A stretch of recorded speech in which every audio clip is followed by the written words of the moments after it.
Hello, everybody, and welcome to Transformation and Strategy, our podcast series hosted by Strategy Systems, where we explore the dynamic world of healthcare, human services, and social care leadership. Hosted by Strategy Systems, I am Priya Rana. I'm the founder and principal consultant, and today we're spotlighting Gurpreet Mahotra. Now, before we get into our conversation, I want to tell you a little bit about Gurpreet. He has been a professional in the human services field for almost 35 years. He is currently the Chief Executive Officer at Indus Community Services, which is a leading provider of culturally responsive community and health services. This agency has a strong presence in the Greater Toronto Area with 7 locations in Mississauga and Brampton, just west of Toronto. And he has a complement of a very dedicated team of or over 140. That's big. Before that, he was principal of his own consultancy, and he also worked at the regional field as the director of strategic planning, policy, partnerships in the Human Services Department. Prior to that, wow, there is a lot of experience there, Gurpreet. He served as the senior policy advisor at the Ontario Ministry of Community and Social Services.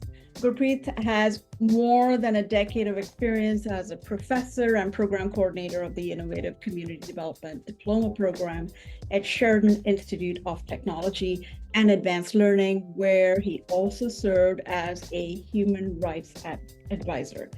He holds 2 degrees in public policy and administration, and I know that I have seen him frequently in national and local news as a community advocate. Certainly a trusted voice in our community, and one that I was really pleased to have here on this podcast series with me. Welcome, Gurpreet. I would like to welcome you to episode 4 of our series, and I look forward to our conversation. Thank you so much, Priya. That was embarrassingly long. And at the same time, I'm super pleased to have an opportunity to share ideas with you and to explore. And I'm so pleased that you were able to invite me. Oh, it is my pleasure. And before we plan for this session, we had a great discussion about some of the great work that you're doing in Ontario. So let's just kick it off to hear about, the transformation that's happening in social services and healthcare here. As someone that has over or 35 years of experience, long-standing leadership experience, are there some opportunities that you see that are coming from this work? A big opportunity is the quality of data gathering and evidence building. That's something that we're seeing more and more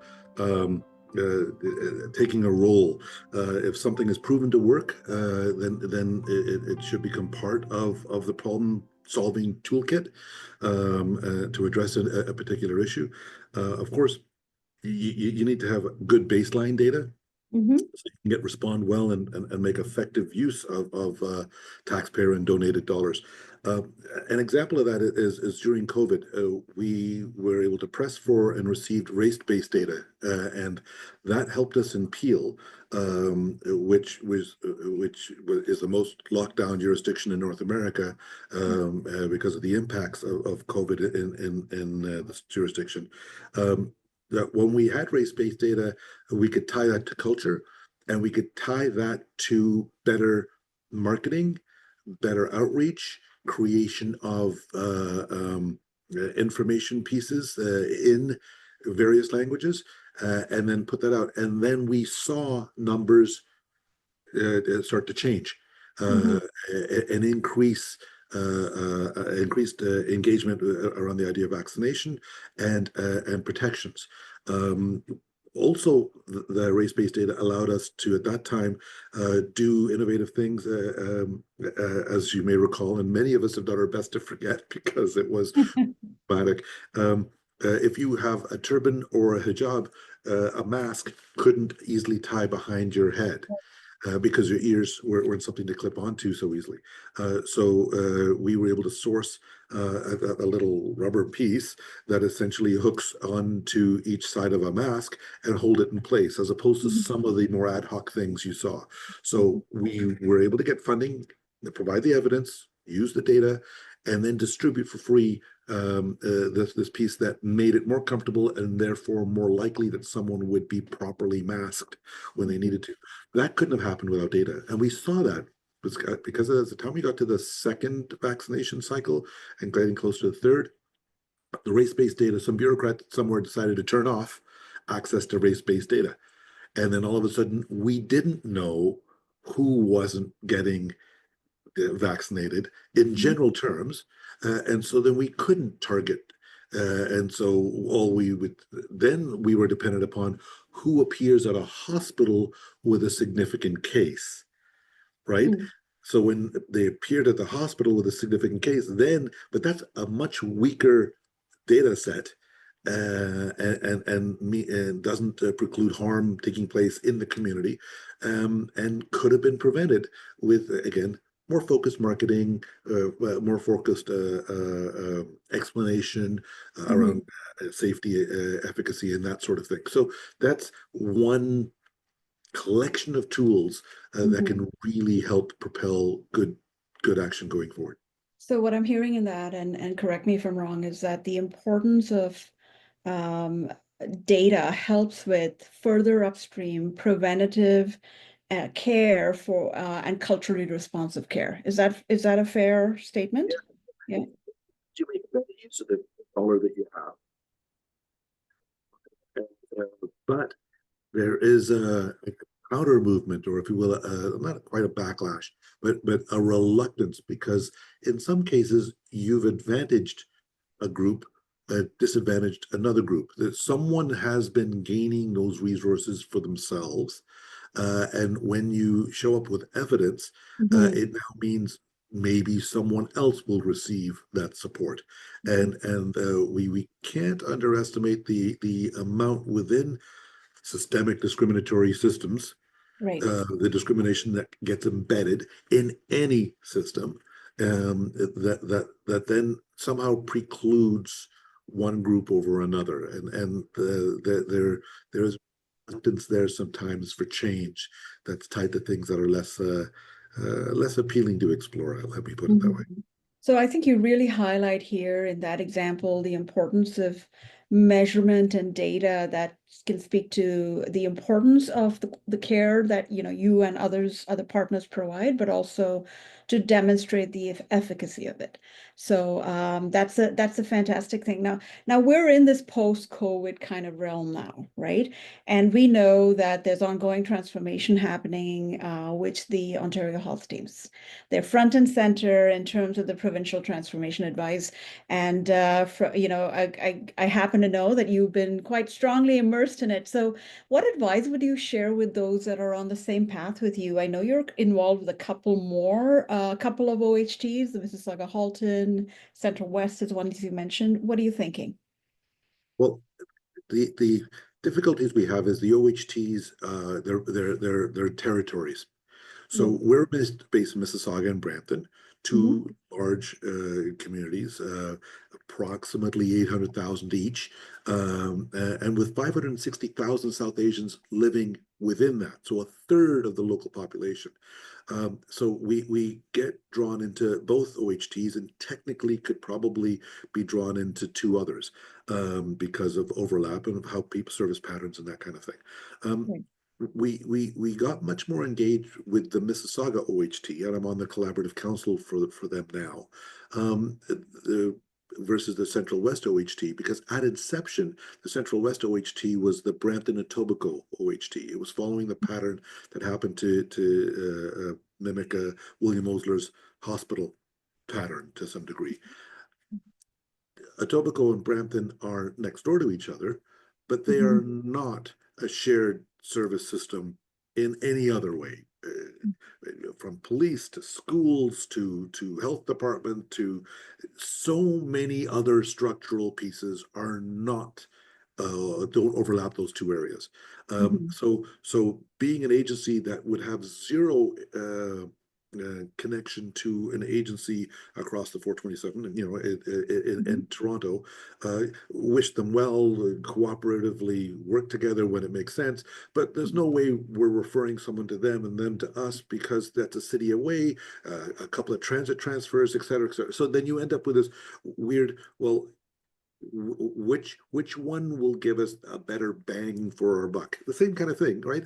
Every decision is based on resource when you boil it Right. down, and it's like, okay, we'll stay with Mississauga, and we have and have grown with Mississauga. Mississauga's OHT is now one of the 12 leading ones, if you Mhm. will. Leading insofar as that they've been tasked with the role of leading. Right. And with a bit of pride, I could add that the work that I see happening there is leading, and so I feel good about that, and have been encouraging of Central West to follow a similar pattern as they change the name to Central West from Brampton and Etobicoke. Great, but it's got the same structural issues. Uh, Mhm. the staff at both are excellent, but Mississauga has and we've been able to engage more easily, while Central West is still very much embedded within the hospital system. And So, so it's sort of style and pattern and approach right. come together. We can work together as opposed to sign on and thou must do the following. Uh, Mhm. and the other part is, as an agency, outside, well, we're within these territories, we're not funded to be involved on these committees and their subcommittees and the work that needs to get done. We're Mhm. funded to provide, in our case, adult day services, Mhm. health promotion work, and that's it. Well, from Ontario Health. Mhm. So being attached to more than one is a huge draw on resources, um, uh, when you might as well be attached to one, do good work, and then share that work and see whether or not someone else can learn from it and follow. Mhm. It does, it creates competition, if you will, but it also you're almost placing a bet.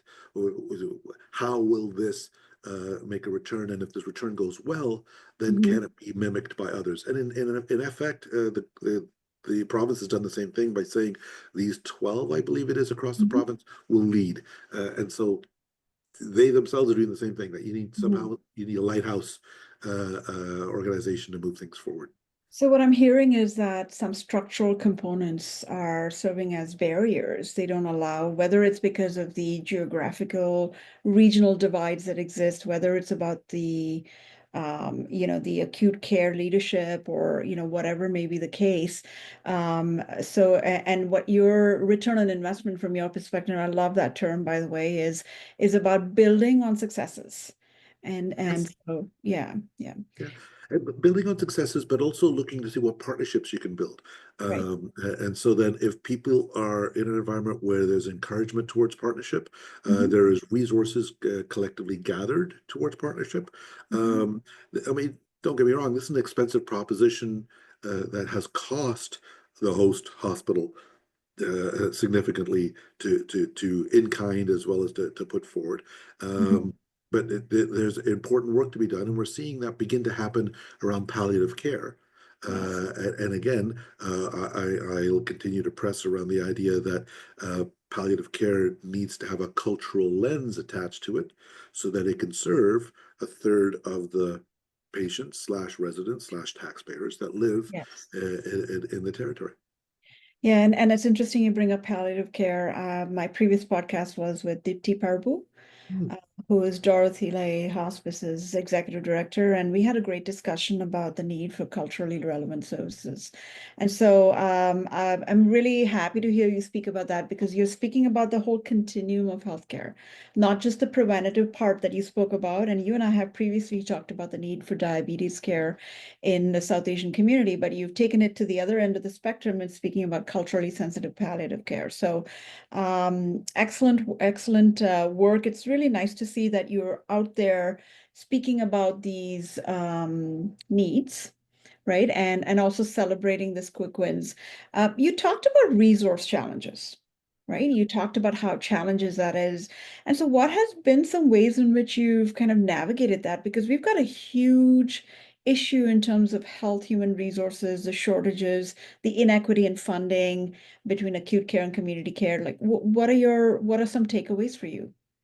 Well, Indus is a multi-service agency. As we get into our 40th year of existence, by accident or lucky design, or however you want to phrase it, we are approximately 40% funded by the federal government to do newcomer services and settlement, Mm, about 40% funded by the provincial government through Ontario Health to do work around adult day services and support the seniors, and health promotion, which is a new piece that came out of our COVID response, and the remaining are our family services programs. So with a sort of a cradle to grave approach to right. service, like we're here to serve the community, and there unfortunately are many gaps. So that means when an opportunity arises, we actually have a potential response or have identified a need, a gap between, for example, a seniors group,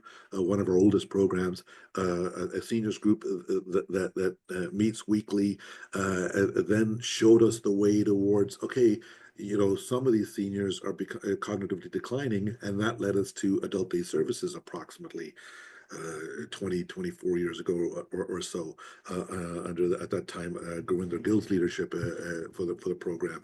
And when that got set up, we have in the last half dozen years seen that the need has to be for culturally appropriate long-term care Mm-hmm. for those same seniors when they leave us, because we can no longer provide for them in a daytime support program.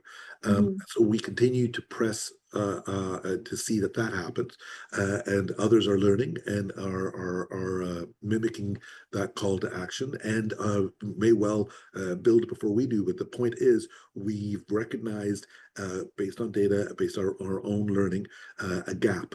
So what when it comes to resources, we have the capacity to be able to provide more than we provide now, with a Mm-hmm. window to what a newcomer sees through our newcomer programs, Mm-hmm. through to what a family well established sees with the next generation coming up after being well settled. Right. So we see where there are gaps and have the ability to pivot quickly to be able to potentially address a gap. Mm-hmm. I think large things like capital projects take a lot of time and a Right. lot of energy, but they will are worthwhile, and as long as they're focused on as a goal, I don't have any doubt that one day they'll come to fruition. Mm-hmm, mm-hmm. I don't know if you know this about me, but I've had family members that have access programs at Indus, and many of those that you mentioned actually.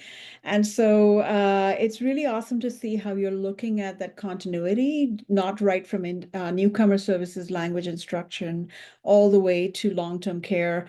It seems to me that you're doing a lot of strategic work, building on not just the OHT agenda, but also keeping in mind that health equity lens. Is that fair?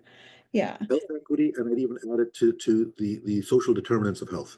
Yes. If you don't have housing, if you don't have a Right. job, what use really is conflict management. It may be one of the needs that you need, is how to have better relationships within the family. But honestly, food and shelter are going to be higher concerns.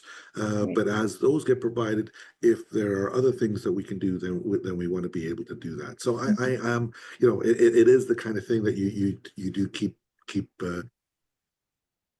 Right. Right. doing Absolutely. what you can to help. That's wonderful. Now, so talking about strategy, and I know that you're in the midst or have just recently launched your strategic plan. What has been the way in which you've been able to make your strategic plan stay relevant, alive, and front and center when you have so much provincially directed change happening? Yes. Well, the strategic goals, how we've gone through several cycles here. We have a new cycle starting this year. So a strat plan is closing out right now Right. with its consultants, and then going to our board shortly, and then we'll come to our membership. Is draw your goals from the community. So we drew our inspiration and advice from community, Hmm. from our clients, from Hmm. our staff, from our board, from our volunteers, from our sister agencies and funders, Hmm. as well as from, and this was difficult, from people we don't serve. right? Right. Because if we just go to the people we do serve, Yeah. for example, a senior of relatively good health, guess what? We're going to end up normally with programs that are more about seniors in relatively good health. But if we don't serve males in their mid-30s, Right. uh, as a demographic, other than language training, Mhm. then we won't know their health needs, their social and community health supports that they see around them as being necessary. So first, go to the community. They know what they need, or at least they know what would help them. Mhm. And then research those goals and what tools can be brought to bear on those problems. What could be done to resolve that? Check what key performance indicators can we Right. put in place against those to measure progress, and then get your new strategic goal with its fresh KPI validated by the community, by your board, by your staff, Right. and then with that, you then have a process of you then start to seek funding to support those goals. You Mhm. start to get the resources to drive those results and Mhm. reach that goal. So Mhm. that's the process that we've used and has worked in Right. my career in any case. Mhm. So in terms of having a strat plan ready and approved by the board and so on, I get that part of the journey. What I see as one of the challenges when I do a lot of strategic planning work myself is it often sits as something that's on a website on a poster somewhere, but is it something that's used to drive your operational work plans, etc. So I know you've been successful with that. What advice would you give to those leaders that struggle with that?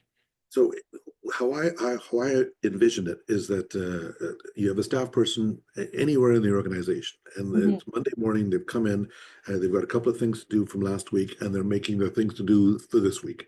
Sort of Right. a list, Yeah. whether it be electronic or on paper. Um, I would really want that something on that list is in a direct support of the strat plan. Okay. If it's about receiving more services, if it's about higher professional development opportunities for staff, Mhm. if it's about the moving forward on a project large or small that Right. fits within the goals, I would want some things on that list Mhm. so that staff person feels something I'm doing this week or aim to get done is in direct support of the organization's overall 5-year set of goals. Mhm. Um, Not everything. You've got regular work, and some of you've got the job you're hired to do, which is Right. providing quality service in this area or that area. Yeah. So yeah, that continues. That's great. But what counts is that is there something else that you're helping to do to move us all forward? And Right. when that's happening, then you're in a good you've got good momentum. Right. People see what's happening, and we do a staff engagement survey where we ask, is our paces changed too fast, too slow? And we always end up with a really nice curve that points out that yes, the pace is just right. Uh, Mhm. we're not pushing staff too much on new software, Mhm. new this or new program, but we're also not going too slow so that we are finding more relevant current tools that people can use to get the job done faster, to get it done more efficiently, and in a way that they've gotten a high quality interaction that got Mhm. them what they needed when they needed it. Mhm. So what I'm hearing is that staff see themselves in the plan, Yeah. right? Yes. Yep. And your role as a leader has been to set them up for success with the resources they need, with the tools, the technology, the time, etc. So kudos to you on that, because I think that's great advice for emerging leaders. If you were to speak to others who are just kind of emerging in this field, right? I mean, you have 35 years of experience, Gurpreet, and we know there's a lot of young leadership that's coming. What would be your advice to these younger leaders that are looking at innovation, working through tremendous change and transformation? What would you say? Uh, don't hide. Get out there. Make sure your board, which will be nascent itself, right? If it's a new Mhm. organization, new staff person, you might also have a new board. It may be a new staff person to an long existing agency of a certain size too. Don't hide. Engage with the community.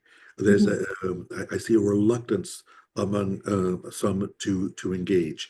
And when they engage, if they do engage, they tend to be guarded about what they're doing. A little bit of imposter syndrome kind of a feeling.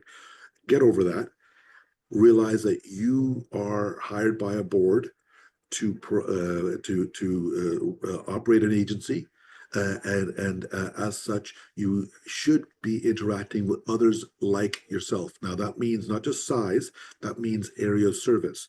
That Mhm, means potentially being open to partnerships with others. When you mhm, do that, your organization learns how another organization does something. When you mhm. hire people, try to hire them from successful organizations. I feel really proud about the people who have worked at Indus and its predecessor, India Rainbow Community Services Appeal, that they've gone on to run other organizations. There's a tweak of gratitude there that you know what Right. they took something from here, they gave Yes. a lot to Right. us, and take that over. But that won't happen if you stay in your office, if you stay just focused on the operations of the day and not get involved with something United Way is doing, something that the region's funding, a partnership opportunity with other agencies that you come up with yourself. And you might say, I don't have anything to offer. Well, what you're doing, if it has a referral pathway from someone else, a neighborhood center, an organization focused on mental health or whatever, if you do provide that linkage, you will now start to see your programs grow, and you will be able to help enrich the other party and how they deliver their programs. What's beautiful about the nonprofit sector is the taxpayer and the donor paid for everything we have. So Mhm. if you've got a good policy, share it with someone, and now Right. they have a good policy that they cut and paste into. And what I've always seen is what goes around comes around. You Mhm. burn a partner, the, before you know it, they're on a panel deciding your future funding. Oh my gosh.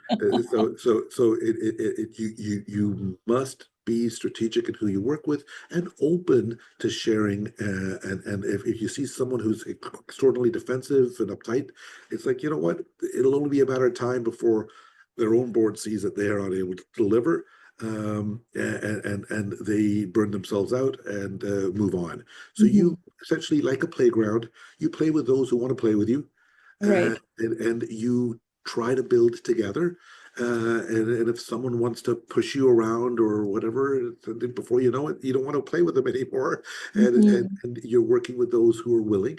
And in that way, we've built the tremendous partnerships with, in our case, Appeal Children's Aid. We've grown ones with Appeal to the School Board and the Appeal Regional Police. We've had strong partnerships with SHIP. We're talking years and years worth of trust built up, Right. and support that sometimes needs renewal because staff move on, things get stale, needs refreshing. Right. Good. That's better for everybody, especially those receiving the service. So it's almost like, yes, you may be a single funded agency, but it's important for you to partner with and collaborate with others that are like you and also others that complement your work, and do so in an innovative, respectful, collaborative fashion. It's Yeah, and you have to look at it. Why are you a single funded agency? mm, Because right now, one of our strengths is that as a multi-funded agency with over 24 distinct funders, yes, lots of paperwork, lots of administration, but you increase your flexibility in how you respond. You true. have pockets of resources and staff that can fill a gap between Hmm. things, and you have an opportunity that if one level of government is tightening and another level of government is building the service system, that you're not on one roller coaster. Right. You have an opportunity to try different things, and hopefully, while one is in ascension, one may be in decline, of support, but your whole agency does not pivot on a single contract. Mhm. So one key advice I hear there, Gurpreet, is to really look at multiple avenues for revenue, and 24 funding sources is incredible. By the way, congratulations on that. Uh, It's a lot of work, but you're absolutely right. yeah. My staff have done an amazing job of monitoring those and keeping those 24 contractees pleased with the work we're doing. That's amazing. Congratulations on that. So, what is your superpower? If I were to ask you, how would you describe it? Yeah, this question was a bit tough, so I won't call it superpower. I'll call it, if you will, arrows in a quiver. One is I like seeing the humor in different things. What helps get me through challenges and Mhm, good news too is seeing the humor in it. mm, The agency is constantly experiencing the poverty that charities often face and the abundance of a contract that needs resources spent now. mm, And it's a weird place to be rich and poor at the exact same time. Um, Realize what you can change, what you have the capacity to change, mm, step a little bit beyond what you can change.